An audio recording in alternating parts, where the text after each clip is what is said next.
You're listening to the N2K Space Network.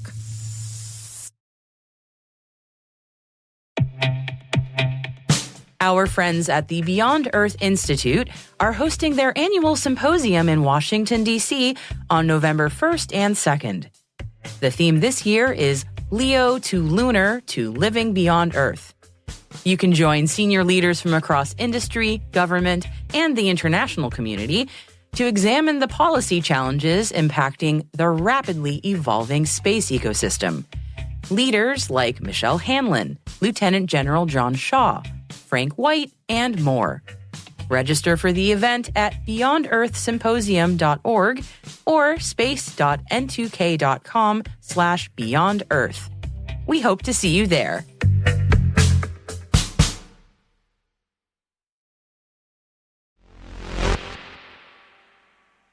It looks like the U.S. is heading towards a federal shutdown. Tensions are mounting. There's lots of closed-door discussions going on in D.C., and as a space-based podcast, we want to know, how is a shutdown going to affect the space industry? T-minus 20 seconds to LOS speed rest. Go for deploy. Roger roll. Today is September 29th, 2023. I'm Maria Varmazis. I'm Alice Carruth, and this is T-minus.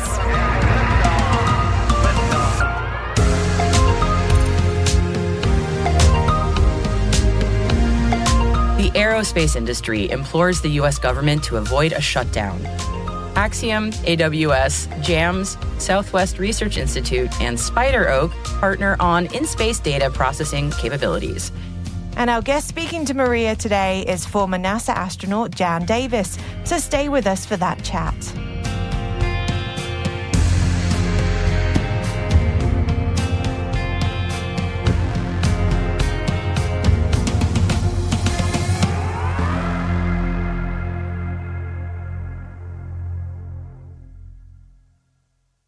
On to today's intelligence briefing. And we mentioned it in the opener, but the U.S. government is heading towards a shutdown. We record this show early on a Friday afternoon, and we're hoping that by the time it airs, that things may be resolved. But in the unfortunate circumstance that they're not, what does that mean for the space industry?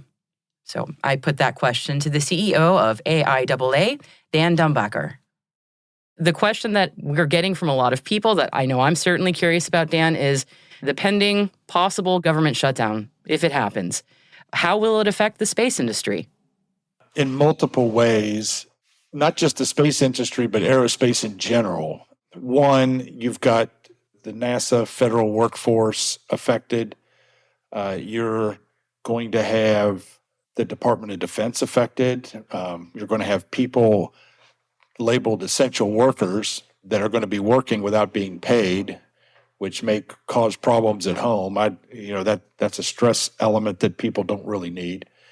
The reality of it is, and I think there's some numbers out of the Congressional Budget Office and other places that, the last time we did this, we waste $3 billion of taxpayers' money when we do this. I find this interesting that when we have these discussions like this, but in the name of saving money, but we end up losing money. So how does that work?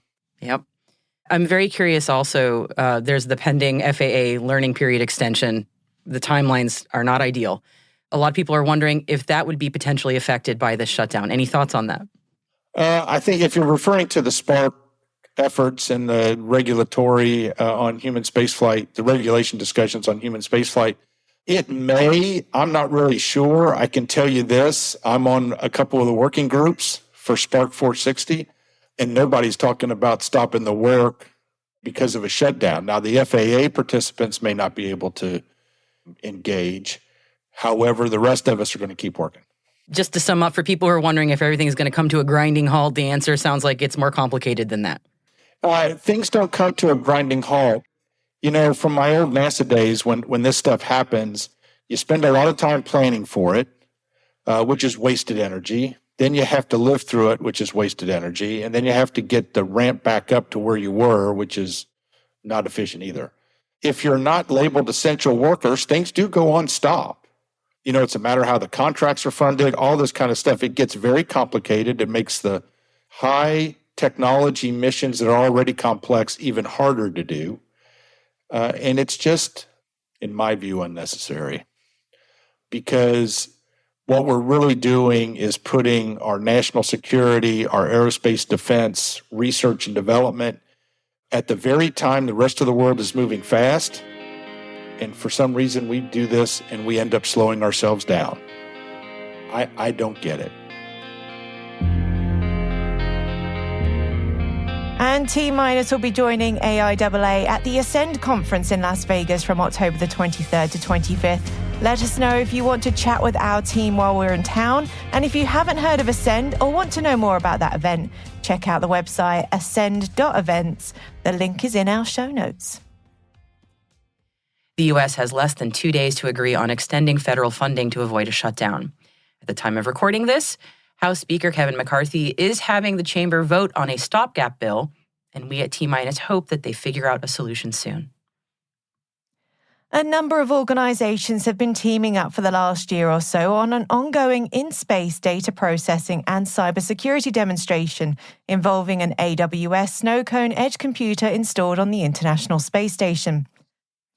Amazon Web Services, or AWS, and Axiom Space have been working with partners such as Japan Manned Space Systems Corporation, the Southwest Research Institute, and Spider Oak for a proof of concept on how data processing in space can be done efficiently and securely, especially when supporting human spaceflight and research done in low Earth orbit.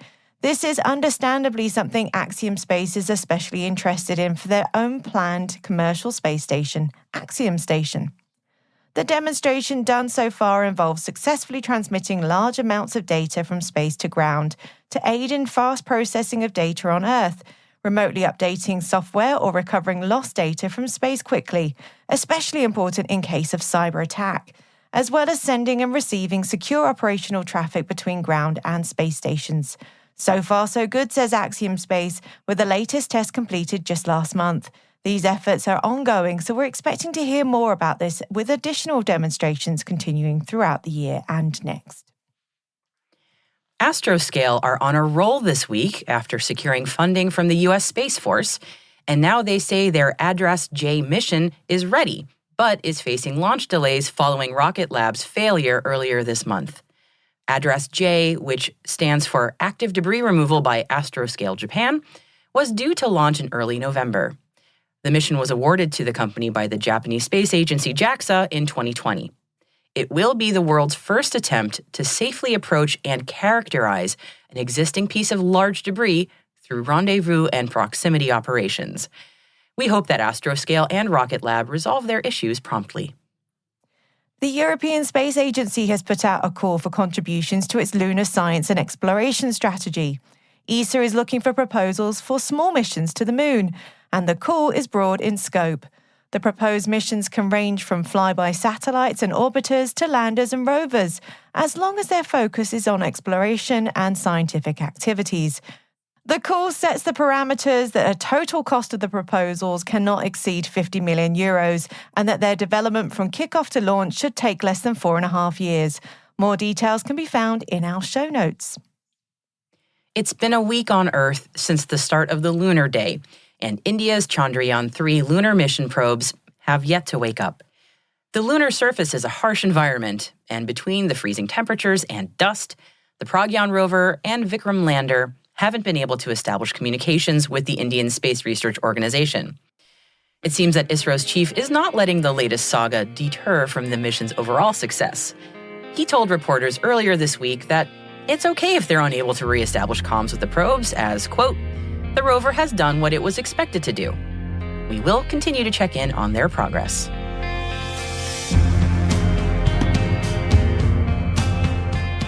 That concludes our briefing for today. We've included extra stories for further reading in our show notes, including a few on the US Space Force, one on rumors that Blue Origin and Sierra Space may be ending their Orbital Reef space station partnership, and a piece from Reuters on India's use of social media to promote the space program. They're all at space.n2k.com. Hey T-Minus crew, tune in tomorrow for T-Minus Deep Space. our show for extended interviews, special editions, and deep dives with some of the most influential professionals in the space industry. Tomorrow, we have Jan Davis talking about her time as a NASA astronaut, advocating for girls in STEM, and her new book. Check it out while you're mowing the lawn, grocery shopping, folding laundry, driving your kids to the game. You don't want to miss it.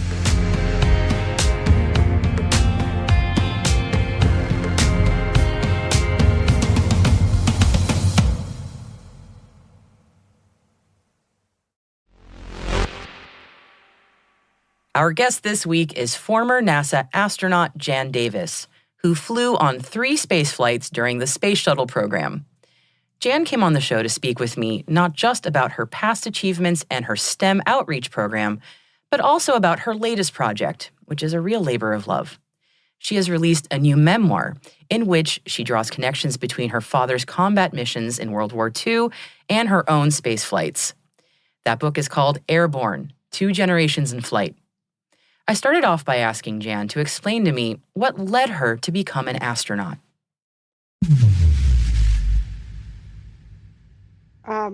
Grew up in Huntsville, Alabama, so the space program was all around me, and I actually knew what engineers did for a living, which I think a lot of, junior high school students may not even know what engineering is. So I decided to become an engineer, but it was not common at all for women at the time, and I was almost always the only girl in my class. The professors were supportive, my students, colleagues were supportive, and so I didn't have any issues. It was just, a little bit of pressure to do well and know everybody's watching you to make sure you can do it. And the same thing when I started working as an engineer. But to answer your question, from an education standpoint, I think it's because I'm just stubborn and because my parents told me I could do anything. And so when people said, well, that's a man's field, I'm like, well, I'm going to be an engineer, because there are people who try to tell you that you shouldn't do that. And it actually has become a passion of mine to encourage young girls to be whatever they want to be, but especially in the STEM fields, because we're lacking women in those fields. It's still about 20% women. So, I started a nonprofit to provide role models and speaking to young girls about STEM careers. I think it's an incredible organization and motivating the next generation, especially girls, to see what they can be, is so important. Can you tell me a little bit about your organization and what you do? Yes. So myself and 2 other women astronauts were sitting having dinner one night here in Huntsville, actually, and we were talking about how we wish there was an outlet for us to do outreach for girls, and we decided we would just start one. And so it just evolved from there. We started with other women astronauts, about 20 of them. That was probably 2018 or so. And then we wanted to expand beyond aerospace and beyond astronauts and have other women in STEM join us. So we have doctors and generals and, engineers, scientists, some very cool scientists are with us. And so we have close to 100 members now. And what we do is we partner with organizations that have STEM outreach and STEM programming for girls, just for girls. And so we partner with those organizations and we provide speakers for them. So it could be a virtual, after school program. It could be we travel to a big Girl Scout event, for example. And, we usually provide a talk or help them with workshops or whatever they want us to do. And we've reached, I think, close to 30,000 girls now. It's between 20 and 30,000 girls because we've reached so many. We can reach a lot virtually, but also in person. And we've gone all over the country. We pay travel expenses to wherever the event is. And we've gone to Hawaii and Puerto Rico and just had some amazing feedback from girls talking about, wow, I didn't know I could do that, or I didn't even think about maybe doing this, and so told me about it, and it sounds like it's something I would really like to do. So I think some girls out there resist going into STEM because they don't have a role model, or they don't understand it, or they don't think they can do it, or I'm from a little town, maybe, I can't do that. And so we're there to encourage them and hopefully get some more women in STEM. That it's so important. Oh my goodness, it is so important. And the organization's name is Astrofemina. Astrofemina, yes, and the website is astrafemina.org. I'm gonna backtrack a little bit because I'm sure the question a lot of the little girls have for you and bigger girls like myself. Many children dream of becoming an astronaut from a young age. Was that a dream of yours? Did it evolve during your career? I'm very curious about your path to becoming an astronaut. Yes, when I was growing up, I was very interested in the space program and around it in one way or another. But there were no women astronauts. All the astronauts were military test pilots. So it wasn't even anything I thought I could do when I was even going to college. I became an engineer in college because of, again, the influence from being in Huntsville and being around the engineers there in the space program. And it wasn't until I was out working until they first selected the space shuttle astronauts, which included women.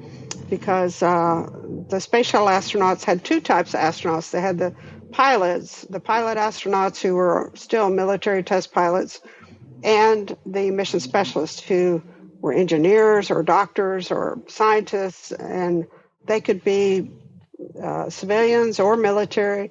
And so it really opened up the world to people like me. And when that group of 6 women were first selected in 1978, that really inspired me to think, wow, maybe that is a possibility. And so the next class was in 1980 with 2 women. And by that time, I had started working. And so I set that as a goal, since we now had 8 women. And by that time, we had Sally Wright had her first flight. And so that was a goal of mine. And that's how I thought about becoming an astronaut and worked hard to do the things I thought might help me. But it wasn't something I thought about as a young girl because it just wasn't possible. And that's how I know that having a role model is very inspirational. Having a role model for young girls is very important because they don't see other women doing it, then they're not going to think they can do it, because that's the way I was. I didn't think I could be an astronaut because there weren't any women astronauts. But now there are. And so I hope we can provide inspiration for future women astronauts. Absolutely. I know it is happening, and it's wonderful to see. Your book sounds like, and your life story truly sounds like a lot of perseverance and hard work, service to your nation. Well, thank you for that. I wrote the book because my sister from my father's second marriage sent a copy of his POW wartime log, which is like a journal, to me in April of 2020 during COVID. And I saw it was full of beautiful watercolors and drawings and stories about his life as a POW. And I really felt like that story needed to be told, and those some of those drawings needed to be published, and I'll publish all of them in a later volume.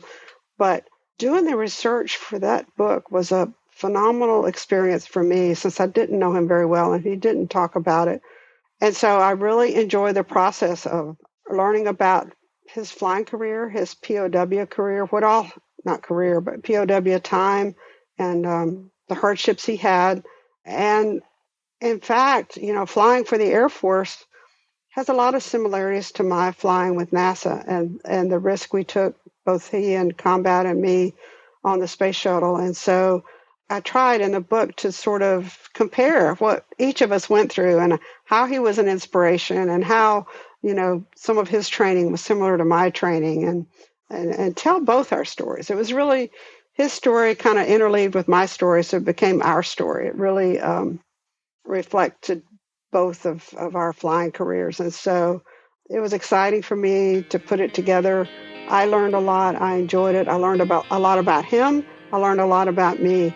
But I think it's a story that's important for people to understand, what the war was like and what aviation was like back in that war. So it was really, really interesting and fun, really, for me to put it together and tell his story.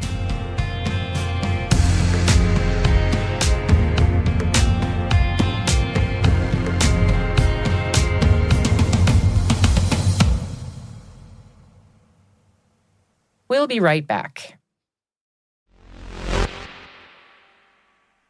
And welcome back. Okay, who's psyched for Psyche?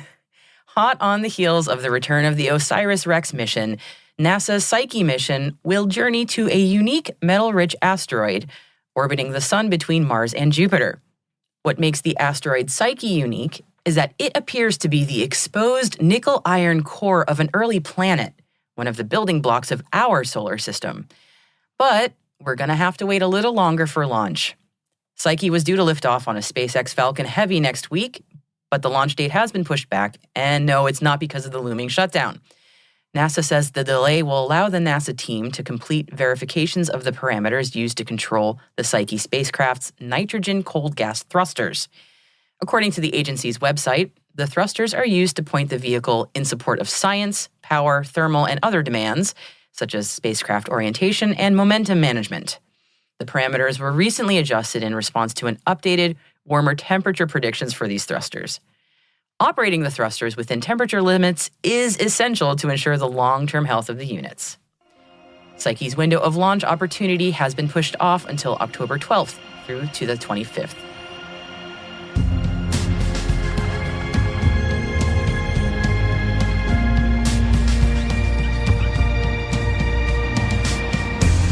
That's it for T-Minus for September the 29th, 2023. For additional resources from today's report, check out our show notes at space.n2k.com. We'd love to know what you think of this podcast. You can email us at space@n2k.com or submit the survey in the show notes.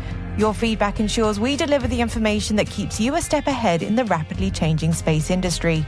We're privileged that N2K and podcasts like T-Minus are part of the daily routine of many of the most influential leaders and operators in the public and private sector, from the Fortune 500 to many of the world's preeminent intelligence and law enforcement agencies.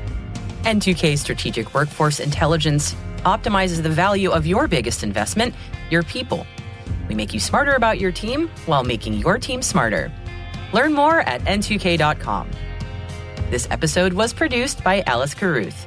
Mixing by Elliot Peltzman and Trey Hester, with original music and sound design by Elliot Peltzman. Our executive producer is Brandon Karpf. Our chief intelligence officer is Eric Tillman.